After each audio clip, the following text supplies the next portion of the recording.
prior to the goals, we listed one of the Yes. things was increasing teacher productivity. That's directly related to professional development and also auditing all school schedules to make certain that teachers are teaching their full capacity.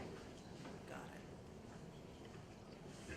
Good, thanks. Before I go any further, I just want to mention the names of our budget committee members, people who spent a lot of hours working on this. Our chairman was, Trustee McDowell was the chairman of our budget committee, Dr. Ying, Darcy Miller, and Tom Keller, and Rick Powers. Please just raise your hand. So those were our 2 community members, and we had 3 board members. Everybody spent a lot of hours doing this. I have to say one more time that this new administration, we're now in our 3rd year, and there has been no tax increase since we got here. And I think that's pretty significant.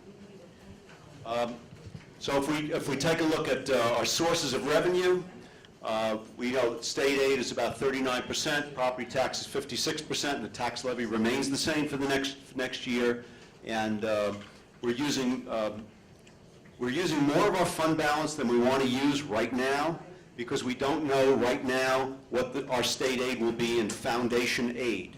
The governor, they've extended the old budget for 2 months, and we do not now know what we're going to be getting. We know we're getting at least $1.5 million increase in foundation aid, but you can understand with everything we're doing that $1.5 million doesn't do it. And so we've had to use some of our restricted and our unrestricted fund balance to close the gap. So if we get additional foundation aid, we will be reducing the contribution that we now have slated to come from fund balance. This portion of it is pretty much the same as last year. We spend about 17% on everything other than instruction. One way or another, our facilities are so important, and we are doing more and more to try to do better.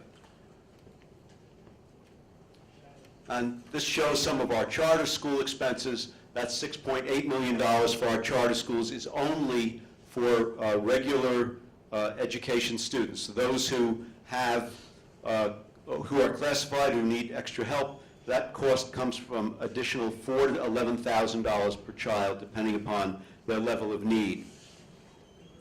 Should mention in terms of facilities, we have 45 active projects going on in the school district right now. I also want to mention that we have some $400,000 dedicated to professional development in next year's budget. And another matter, nobody but us has no increase in health insurance for next year. We are the only school district in Westchester, Putnam, Rockland area with no increase in total health insurance cost. The board is being asked tonight to agree to a new plan that we've come up with, which will save us a substantial amount of money and will be a very good plan for those employees that now take it. Also, we have a substantial decrease in our retirement costs. We can't take any credit for that. The state has invested wisely, and our teacher retirement costs in particular are down almost $2 million, and that also is helping us. So the tax rate, so I mentioned the foundation aid. It's only up $1.5 million. We need it to be substantially more. We've been in touch with our legislators and the governor's office, and we are hoping that that will come through. We've been advised that we to expect something more, but we don't know what. And then there's just a description of what fund balance is, our savings that we use for whatever our purposes need be, and the assessed value. We do not yet have the new assessed value of the community. Last year it was up a little bit. This year we will not know until June 1st what the assessed values will be. We hope it'll go up a little bit, but our tax levy, what we actually tax, will remain the same.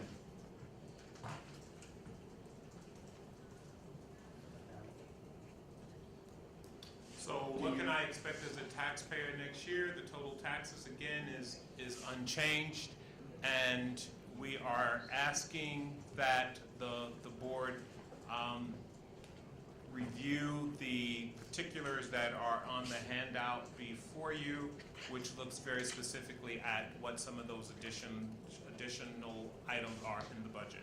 So just so for board members, what you received last Friday was called draft. This is now called proposed. Please note that that's what's on there. We will be discussing this in detail at our meeting on the 18th when you will be asked to approve this. I want to mention one more thing, that last year we had a 3.4% increase in the budget. This year it's a 2.9% increase in the budget. So we're down 0.5% in what we're asking for. Oh, that's right there. There it is. Okay. Okay. Could you just explain? I thought I said that. The budget is up 2.9%, the tax levy is flat. Mr. Silva, could you just explain to the public what that means and how you have an increased budget without a tax levy? What the other sources of fund may be? Well, the increase in the foundation aid is $1.5 million. Then all the other aids that we get are based on what we spend. So if we spend $1 million on something, we get aid on that. If we spend more, we get more aid. In particular, our building aid for next year is up some $2 million because we have spent much more on our capital projects than we did in the years past. So and the taxes being flat, the aid is the only other source besides our fund balance, but we do have a number of restricted fund balance areas, meaning they can only be used for certain things. One of them is to offset our increase in workers' comp costs. One of them is to increase costs for liability insurance. So these restricted reserves that the boards, current and the past, have put away are savings for when things increase and we don't have extra money.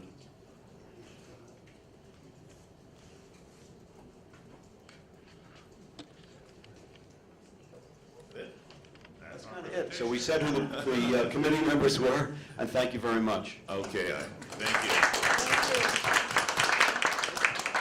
I have a remark regarding the tax levy.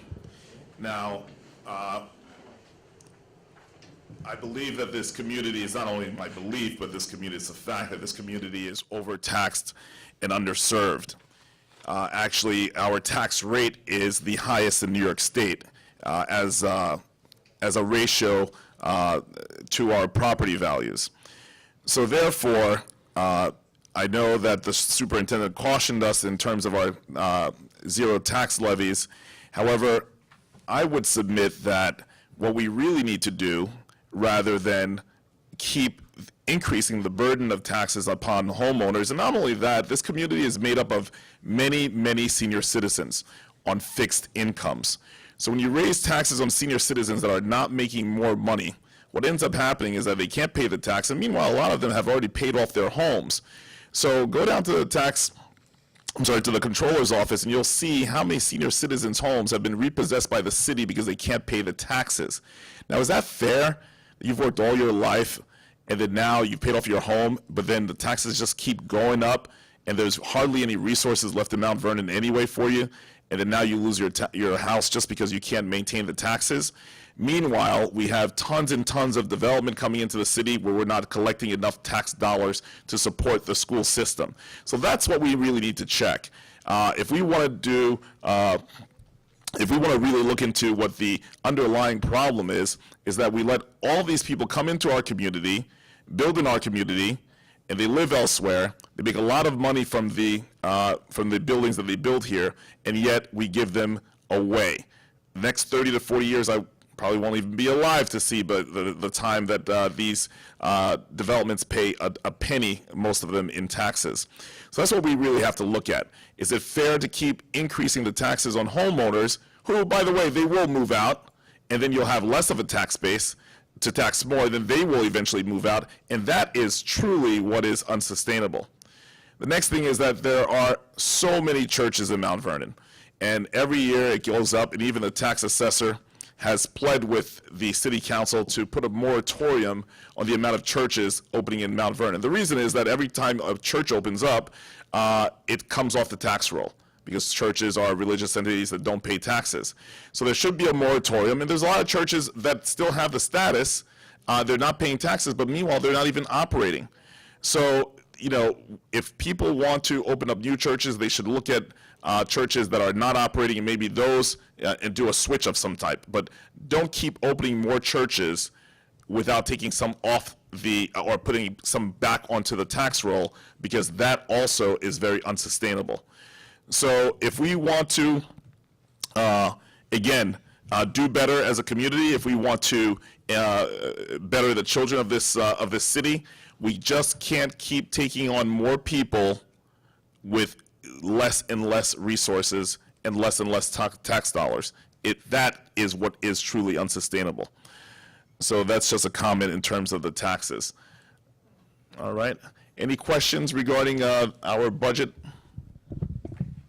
Mr. McDowell, you look like you have something to say. You good? I do. I have questions. Obviously, first of all, just practically, can we get a red line comparison of what we saw? I've already looked through the budget from the weekend. Can we just get a comparison? There's very little difference, very little difference. You can tell me later what changed. I guess two big questions, right? One is you mentioned the state budget is not going to be finalized until June. Is that right? The state legislature and the governor have approved a 60-day extension through May 31st of the existing budget. They are still working on the state aid part of it, but the governor is reluctant to increase from the amount he has proposed to what the Senate, which is more, or the Assembly, which is even more, are proposing, particularly in the area of school aid, because they're not sure what the feds are going to do. And so the Right, governor is no one concerned is. that we may lose some of our grant money or some other sources of revenue, which would then push it back on the taxpayers.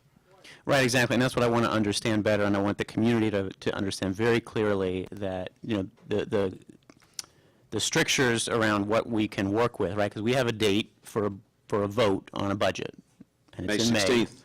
And when we vote on that budget, whether it's this or some version of this, we won't have the information yet from the state for their level